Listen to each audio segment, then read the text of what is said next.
So let's go. Thanks for coming at this session.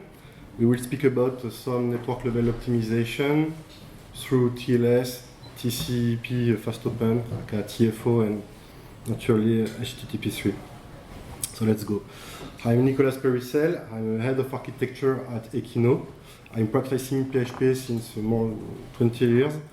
I'm specialized in Symfony and Drupal. I like this, and I really like knitting the world, like a lot of people, severing rum and discussing rum. Who drinks rum here? Nobody? Two? Okay, I'm alone. So I like warhammer painting and listen and play music, like a lot of people. So today is special. We won't change any PHP code. Zero, nothing. We'll optimize the network layer instead. And it's all great.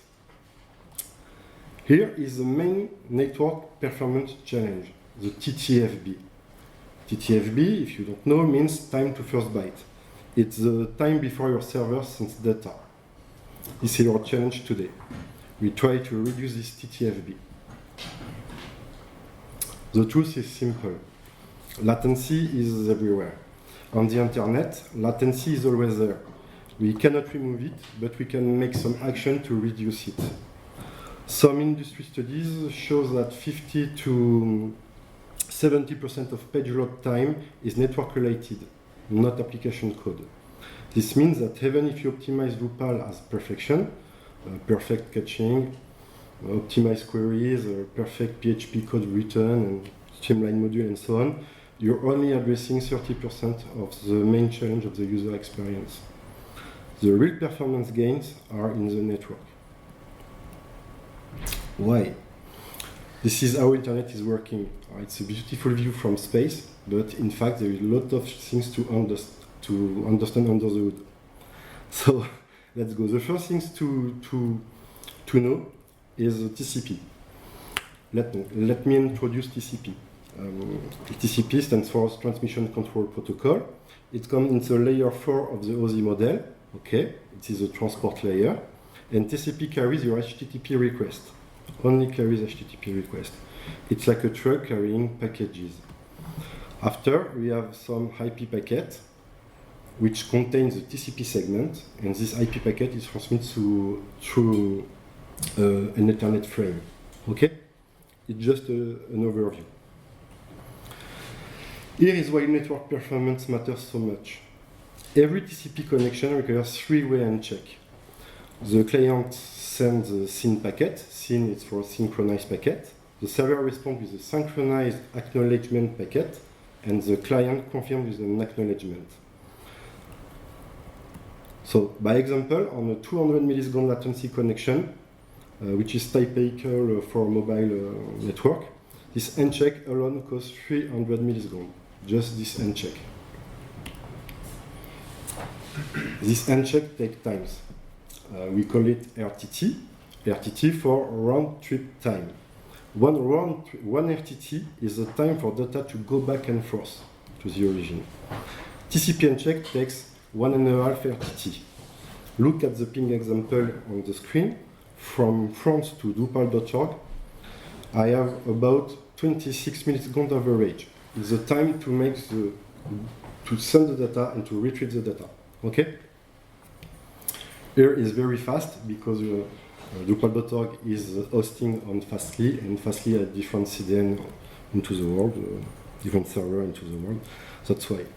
It's important to understand the ping command because you can have an option with a C. It's a number of packets you want to transmit to test the ping. The more the packets you send, more the average is better, in fact. Okay? And if you want to read into the screen, you have on the last line round trip, the minimum round trip time. The average round trip time is max round trip time. It's very important to understand this because the aim is to reduce this handshake and this RTT. Okay? Here is a real example with the data from AWS. Okay, donc from France to other region. I live in southern France, in Mont-de-Marsan. Paris to Frankfurt, it's 19 milliseconds. when I want to ping a server, it's 19 milliseconds. Paris to Ireland, c'est 2 to here, it's to Ireland, sorry. It's 2 on 28 milliseconds.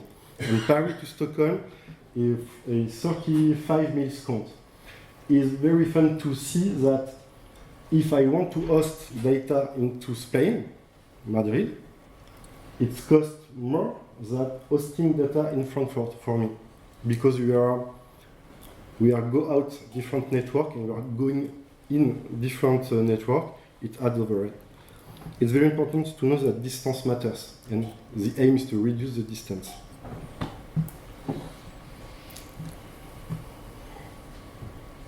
It was for TCP. Now we can add some security.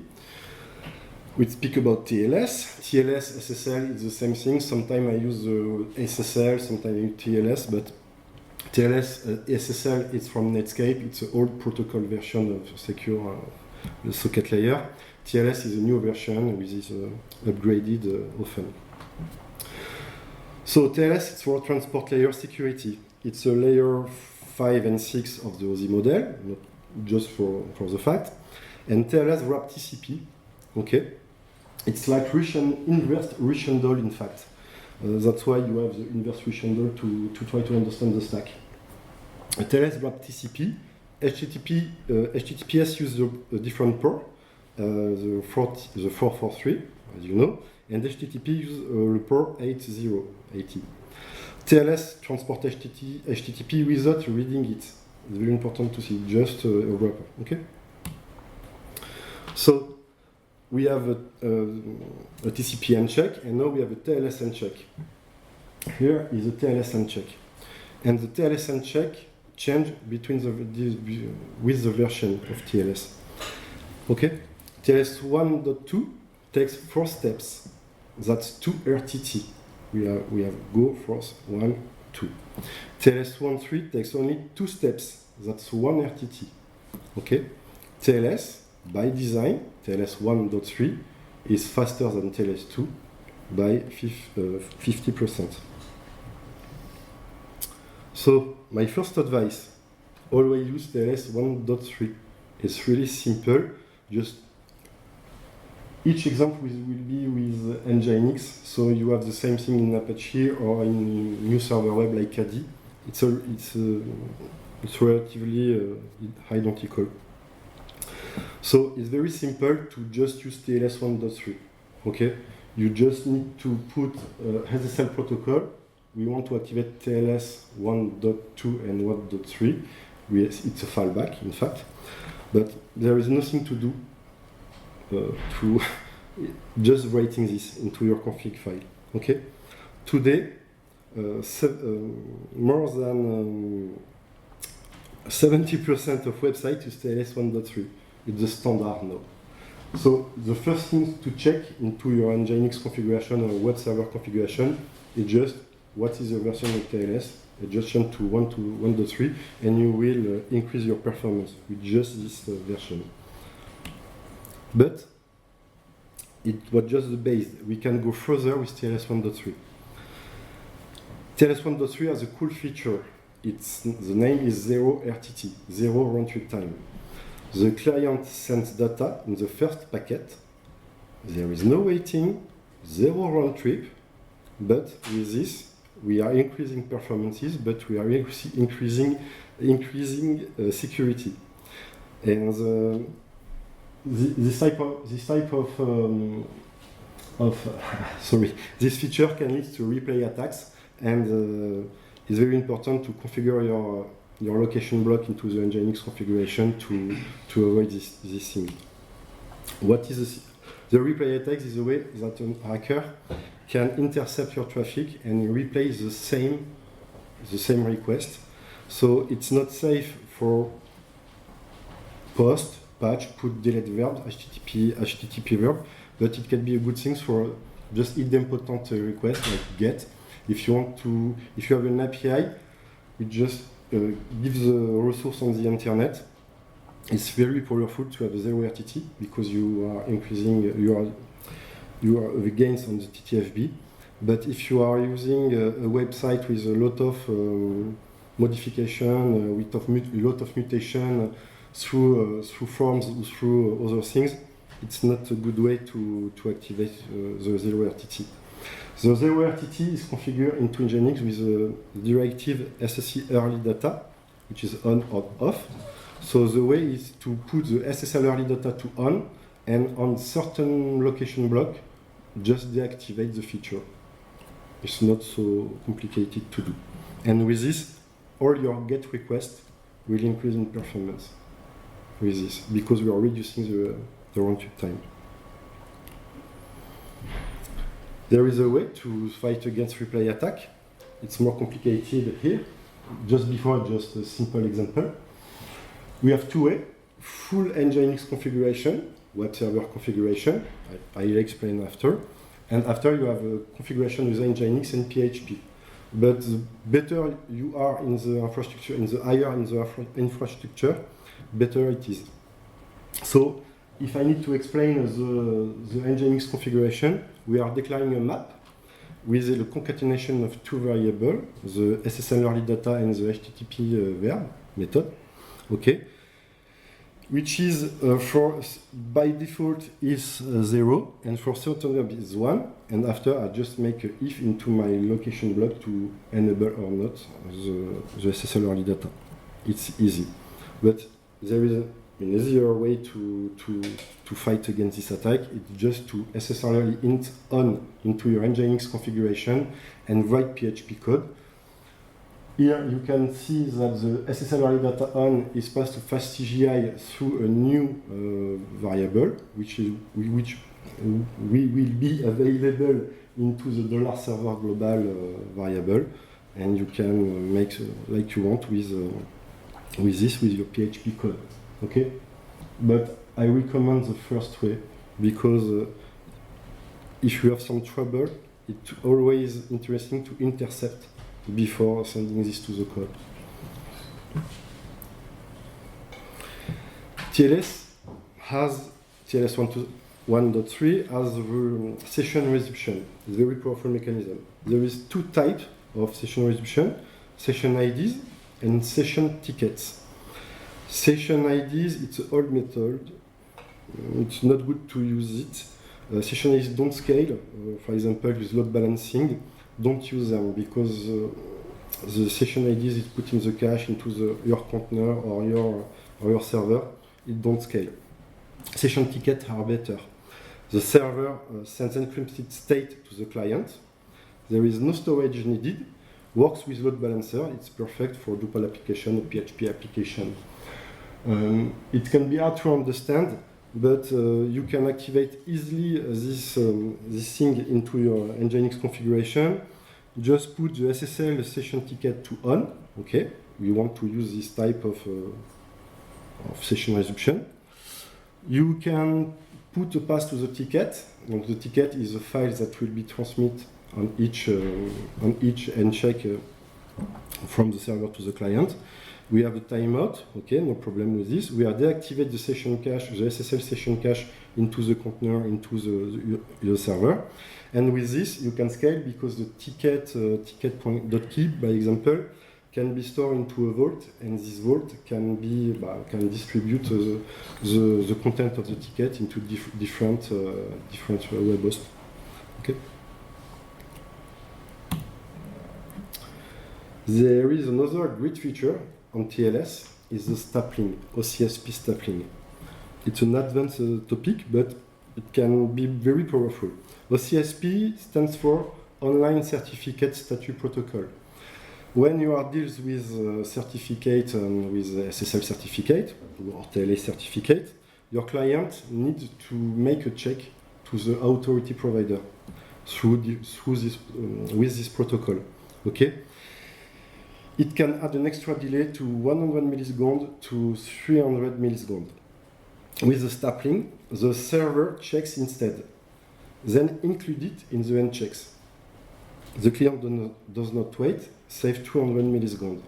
It's very powerful. To activate the SSL stapling, just put the SSL stapling on into your Nginx configuration.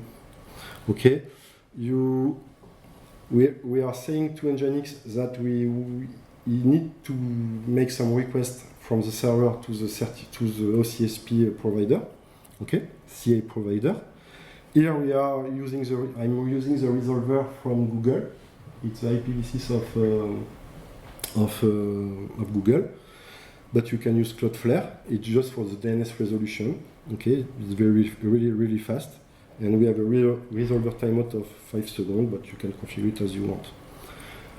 Here is a command line to check with OpenSSL if you have the stapling enabled or not, just for the fun. Okay. But it's a great feature. I never seen some configuration with this, but it's very powerful, and you can have some benefits to use it often. For TLS, I propose to create this type of log to monitor the SSL performance. Nobody makes this, but I think it's very important, because when you are optimizing TLS, you need to monitor it if you want to decrease the TTFB. It's very important to monitor the handshake, what is going on under the hood, and how data are transmitted. That's why you can create a dedicated performance channel and log everything through Nginx. It's really easy, and you can monitor with ease. So, for now, we're just speaking about TLS tweaks.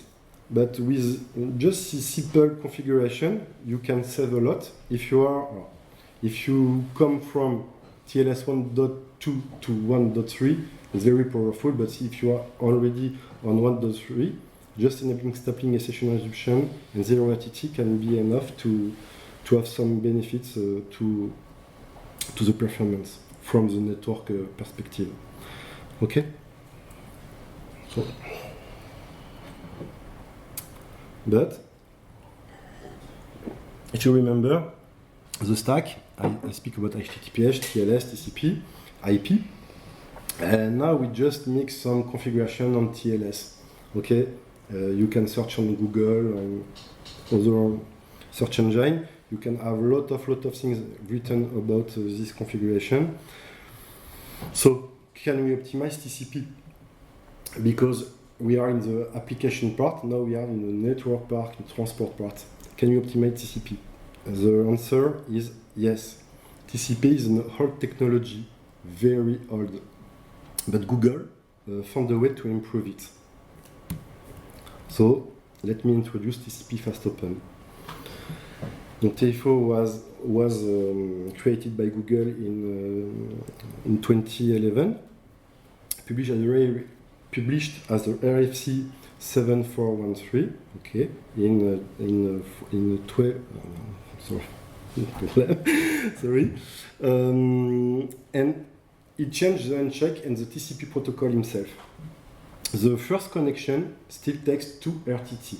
There is no benefit to use TFO on first connection, but there is something that changed. Now, when we send a TCP synchronized packet, we can add a TFO request at the same time. So the SYN packet contains more data than previously. Okay, we have synchronized plus TFO request. The server sends a sync acknowledgement plus cookie. It's like a session cookie. Okay, we acknowledge this. We can make a get, and we have the data. Okay, we have 2 RTT. But later, for all other connections, it takes only 1 RTT. The client sends the cookie plus data in the first packet. When the cookie is known, it can be sent with the synchronized packet on TCP. It stands for TFO. Okay. Fast Open, because we have reduced the handshake by 2. TFO configuration is very simple to do. But you need to have some kernel version to make this. Before, it's partially supported, it's not perfect, but after the kernel 4.11, you can use this. It's very stable. You check your kernel version with a -r, sorry, and here you need to make some modification into your operating system. Here is from Linux, I don't know how to enable TFO into Windows, but on Linux it's very simple. You can check your Fast Open configuration, you have some flag, and just put the flag to 3. It's written into the documentation and it's written into the file. Okay. With system control, you can put this configuration definitively, and that's all for the operating system. If you are working with Docker, you need to make this modification into the host, not into the Docker file. Okay? Because the network is made by the host, not from the Docker, not from the container. And after, when TFO is enabled on your operating system, you can enable it into your web server. With Nginx, it's like this. We are listening on the HTTPS port, we are using HTTP2, and we are declaring a fast open queuing of this size. Seems really pretty and really simple to do. But, Achtung, with TFO, you can have a thin-flood amplification attack. This attack is really hard to do. Okay, donc so it's just for information, but it's just to know that it can exist. TFO is not dangerous, but there is a risk. Okay, the synchronized flood amplification. An attacker sends mini synchronized packet with 64 kilobytes of data, because the sync package is bigger than with TCP. The server allocates memory for each, okay? But if you configure it right, it's safe. Keep the queue small, use the rate limiter to handle your request, and you don't have problem. If you have some misconfiguration, you can go to the memory exhaustion. On Linux, if your memory is full, services are shut down and server can crash. It's the base of the DDoS, in fact. A huge DDoS in this case. But good news, Cloudflare says that 99.7% of DDoS attacks are volumetric. TFO attacks are very extremely rare. Less than 0.1%. And Akamai confirms this. The TFO exploitation, it's not seen at scale for now. We don't have seen this in two different types of application. Okay? No, don't worry, you can use TFO, but just configure everything. So, with all the tweaks, with TLS and with some TCP optimization, look at the difference. Without optimization, with TLS 1.2 and so on, we have 6 RTT. With optimization, it comes to only 2 RTT. It's an example. Here, it's an example with only 100 milliseconds of latency. Before, we have 600 milliseconds of latency, and after 200 milliseconds of latency. We save 400 milliseconds, that represents 66% of performance of gains, in fact. And for reconnection, so that's what that it on the left is for the first connection, and after for reconnection, it's even better. TLS 1.3 plus TFO plus 0 RTT is just 1 RTT to deal with. 100 milliseconds total. We save 200 milliseconds. It's a lot of benefits with just its simple configuration at the network level. If you want to have this win into the code, it's not so easy, as you know. In fact, if you're in a for each and you made some query, it's easy to delocate the query inside your for each. But if your code is already clean, if you want some benefits, if you want to have better performance, it's really complicated to have this type of this range of milliseconds to win on each request. You need to put Blackfire and so on and try to grab millisecond to millisecond. Okay, so now we have seen some TLS optimization, we have seen the TCP optimization, But can we do better? The answer is yes. Okay. And here comes HTTP3 and QUIC protocol. Who is using HTTP3? Nobody? Okay. I don't know if you are always using HTTP 1.1 or you are using HTTP 2. Who is using HTTP 2? Okay. A lot of people. So when you look at the history, HTTP 1, okay, HTTP 2, okay, and HTTP 3 is new, in fact, in the time. And HTTP 2 fixed some fixed some problems from HTTP 1, but not everything. There is still the head-of-line blocking. We have the slow handshake, and we know that HTTP 2 is not good for mobile. Okay, there is some problem with this.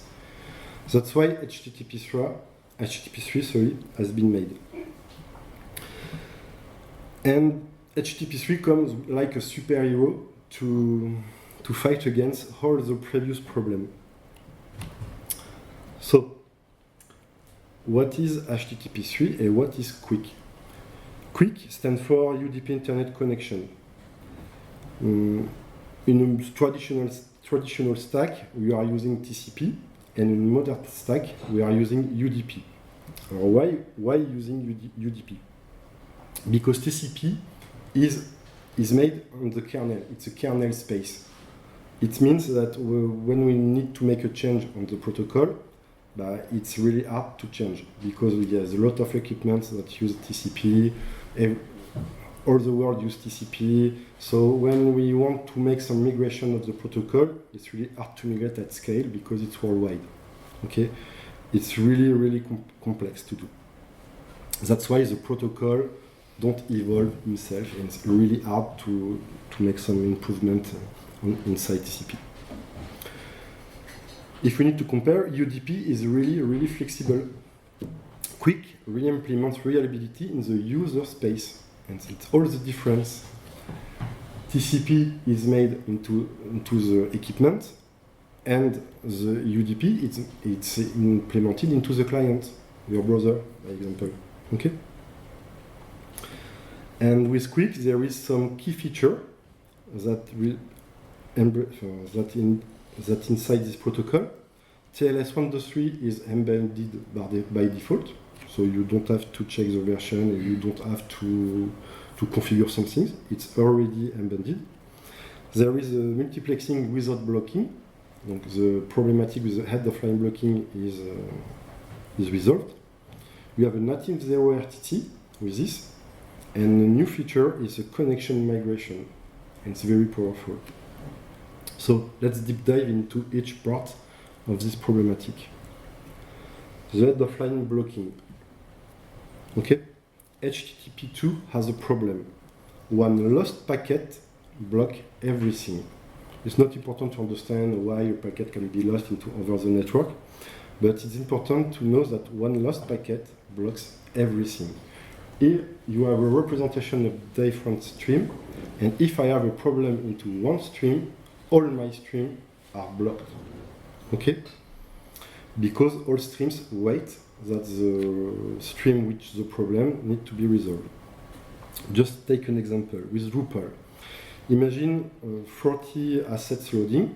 If we have one packet lost on app.js, all CSS, all the images, all the JSON and so on, all the assets are blocked.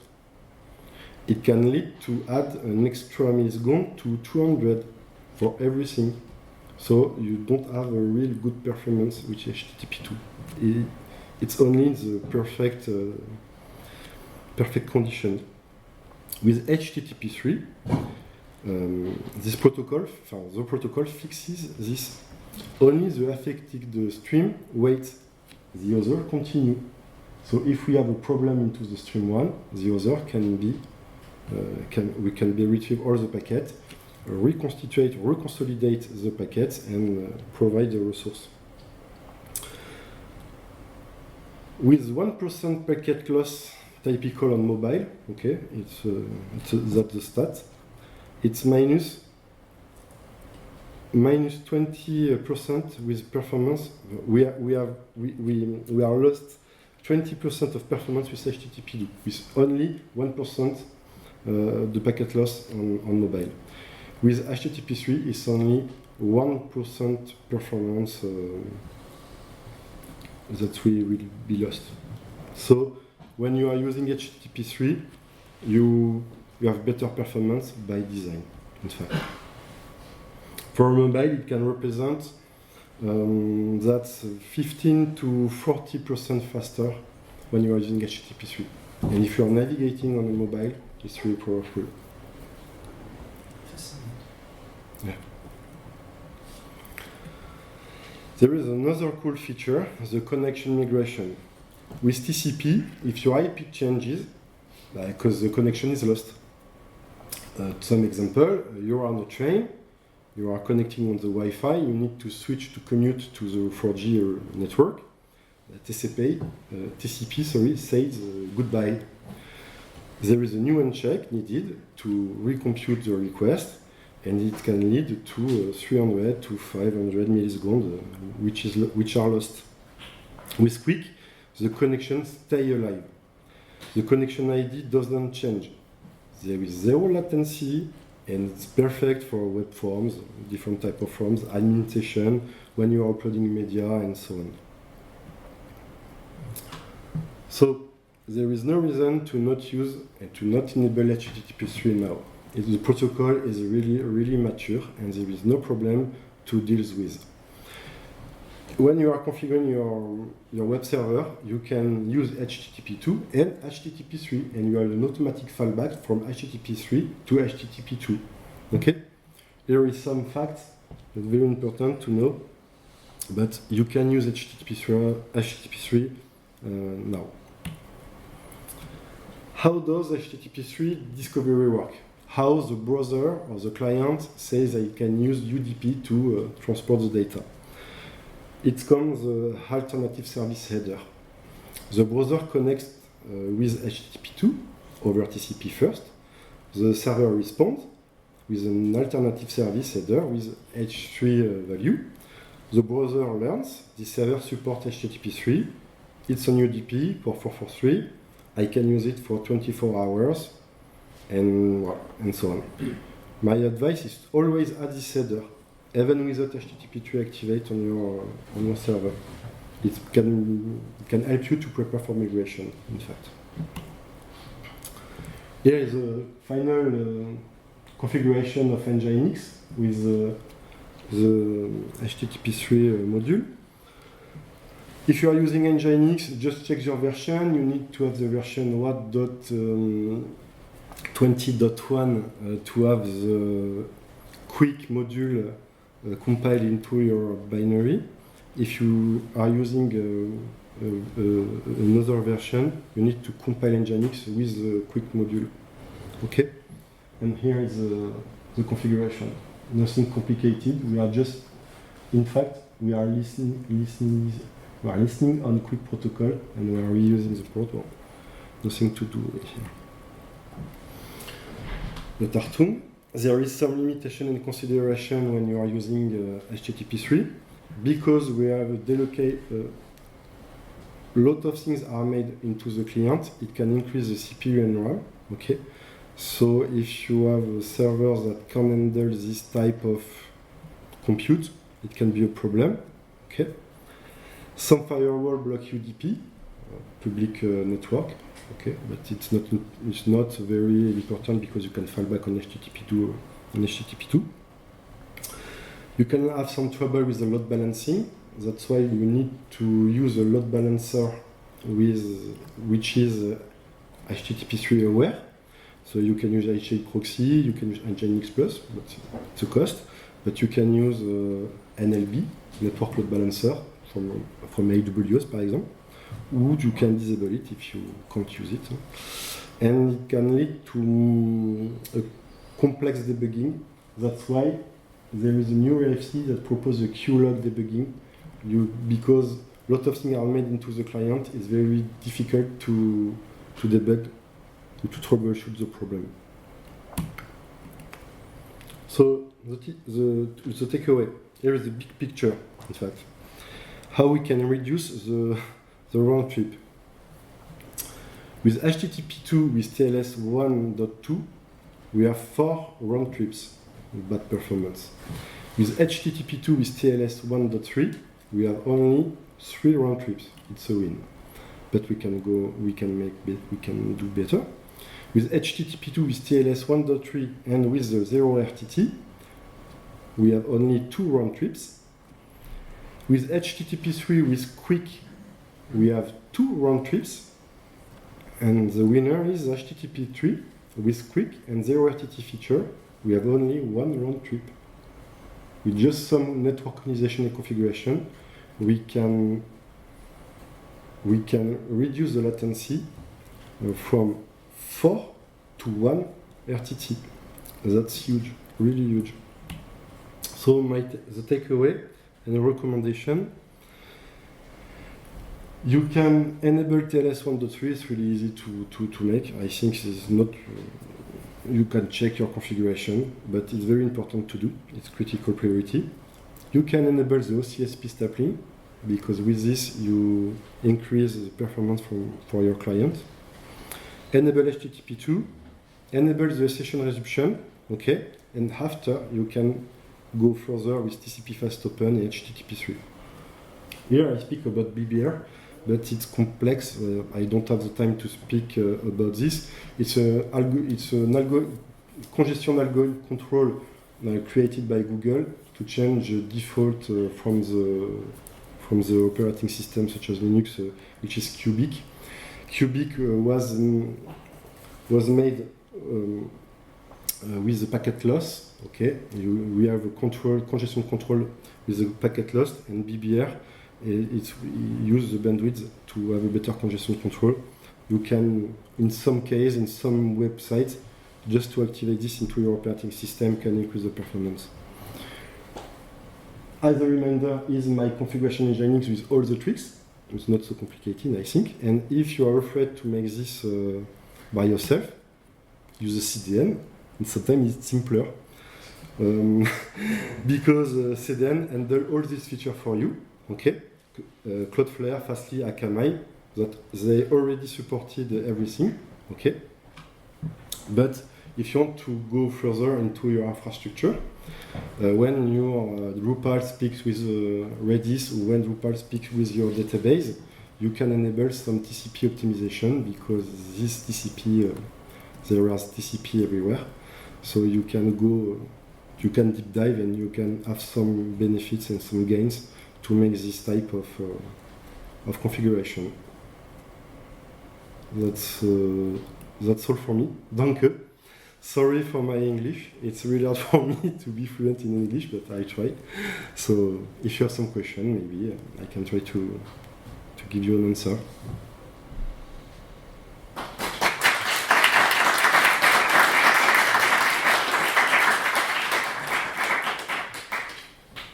I have a question. Can you say or touch base on the change that is coming within the PHP community with front-end PHP and the Caddy server? I understand the configuration. When you are using Caddy with for front-end PHP. Excuse me, can you repeat the question on the mic? Okay, there is some. Into the PHP community, there is some change about. I don't know. Front-end PHP. From Caddy. Okay. Yeah. When you are using Caddy, HTTP3, it's compiled with Caddy. You can enable it easily. You need to configure, like I am shown here. You need to configure the 0 RTT, you need to configure OCSP stapling and so on. You can enable this type of feature. But when you are using Caddy with front-end PHP, it's rated on HTTP2 with the multiplexing feature and so on, and the coroutine into the engine. But you can enable this into KD2 with Franken PHP, and it will be better. Yeah. But it's not the default. Okay, thank you. Can I do this with Apache as well? All these optimizations? I don't have some patches, but I can share the presentation, and you can just search to the screen. But it's not so complicated when you are searching on Google. You have a lot of things about this type of thing. It just to know where searching OCSP is not common, to know what is it and how to find the configuration. You can read the SSL module configuration of Nginx. There are a lot of things inside, but I will share you the presentation if you want. Yeah, no problem. Yeah. I also have a caddy question, and I tried to use HTTP free and QUIC, and I had terrible performance. Oh, the latency was good, but the throughput was terrible. I don't know why. I don't know why too. I'm not an expert with KDE. Okay. You were in your worker mode with Drupal. It can be what worker mode. So I found some threads on the forum, and they also had the problem, okay. But I didn't find any solution. If I go back to HTTP 2, it's okay. Everything is good. It can be some trouble with packeting, transmitting the packet over the wire. You can maybe increase the MTU inside your OS. I don't know if you have made something like that. I don't know why. Normally, you need to have better performance. So I don't have the answer. Sorry. Okay, thank you. But the worker mode is not supported as far as I know. You can, but you need to rewrite some part of the kernel to handle the worker mode. It's not ready. Yeah, I understand there is an open issue about it's really hard. Extracting part of the Drupal kernel. Yeah, it's hard with Drupal because the kernel is really hard to update. There are a lot of things inside, and you need to handle a lot of work. That's why you need to simplify this kernel, and you need to write into the cache some part, and you need to shortcut this thing, so it can't be a kernel for everyone. It's your one kernel for your one problematic. So it can be a mess for certain people. It's not really but you can try with Symfony, just a Symfony kernel with a runtime component. It's great, but not in the case of Drupal. So, thank you. Thank you.